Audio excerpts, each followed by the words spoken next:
we go from one very important topic to another. Rod, thanks so much for being with us today. I see your book right there, Stopping Abortion at Death's Door. Tell us how you decided to write this book. Well, for the last 30 years, I've been involved in a crisis pregnancy center in Worcester, Mass.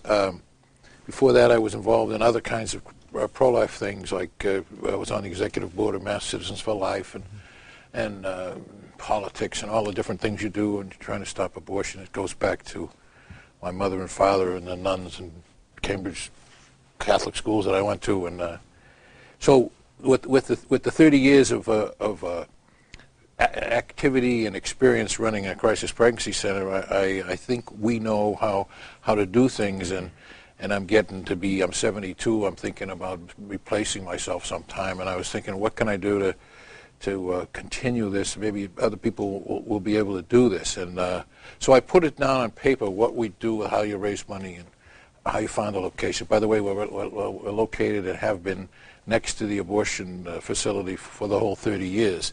They move, we move. And now we're in almost downtown Worcester, and we're right across the street from the abortion mill. And what we do is save babies by our location. We save babies because there are people offering alternatives outside our door and close to the abortion clinic, and we save babies by offering real expensive alternatives. So I put that down, all of it in the book, and 1, 2, 3, 4, 5, sort of a manual of how to do it, and how to raise money is very important. Where to find the building is very important. Rod, first of all, thanks for being here, and thank you for your work. We know that human life from the instant of conception is a precious gift from God and needs to be defended and protected. And I'm always struck by the technology that we have these days. You know, I'm not a parent, but when someone who is a parent shows me an ultrasound, for example, of their child, it just seems to me that this must be a real help to us in helping people understand that life begins at the moment of conception. We need to defend it. Is technology a gift to us? It's very important.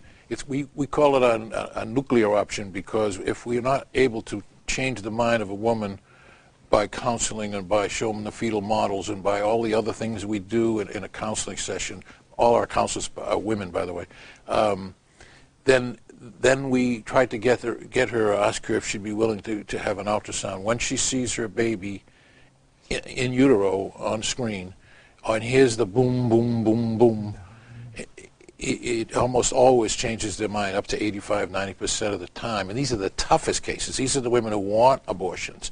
So, and also the boyfriends, they start crying sometimes when they see the ultrasound of their baby, and they wanted to kill the baby 5 minutes ago. So it really works well. It's a very good thing. So ultimately what it comes down to then, Rod, is education.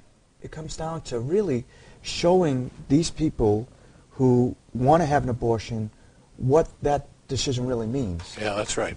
You have to talk to. These are women going in for abortions.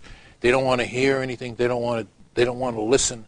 They come into us by mistake. Sometimes they come into us because of our advertising on the buses and the yellow pages on the internet, and then it's up to us to kind of explain to them what it is they're doing if they do have an abortion, and how it will affect them personally, maybe even hurt them, and maybe even mentally hurt them. So it is education, but it's much more difficult than going for a class. They're not exactly willing when they first come in, but after we save 200-300 babies a year. Oh, wow.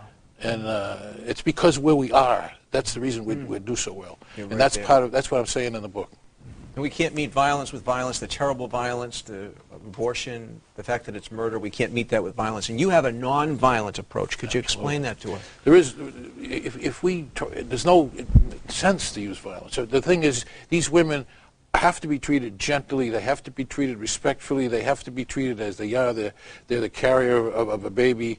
There's no violence. There's no yelling. There's no nothing like that. It's very quietly. We have nuns and priests and older women, your aunt, your mother, your grandmother, kind of women who are talking to these women, there is no sense to it. First of all, we wouldn't do it because we're a Catholic organization. We have a chapel in the place. Secondly, 24/7 Eucharist across the street from where they're killing babies, very, very powerful. So we have to first to be good Catholics, and secondly be good Christians, and third, it doesn't work if it's not violent. So I think that that nonviolent stuff that violent stuff is really bad for our whole movement.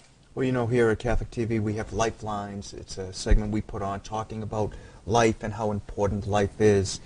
So we are behind you 100%, and so glad to hear when we hear 200, 300 babies, especially as a father of 3 young children. Where can people find this book, Rob? Yes, it's on. You can buy it at Amazon.com. We have a website for it, www.stoppingabortions.info. I have a Facebook page.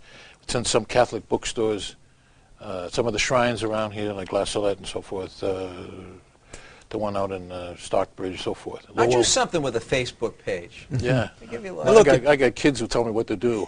You're 72. You're a young guy. So you're a young guy. I have kids. Well, thanks so much Great, for great. everything that you do, and I Thank think you very there's much. 200 to 300 young children out there who would like to thank you Yeah. also, Thank you. and many more for over the years. Yes, thank you very much. Thanks, Roy. Well, stay with us. We have much more to come on This Is the Day, and you'll find out what it is right after this break.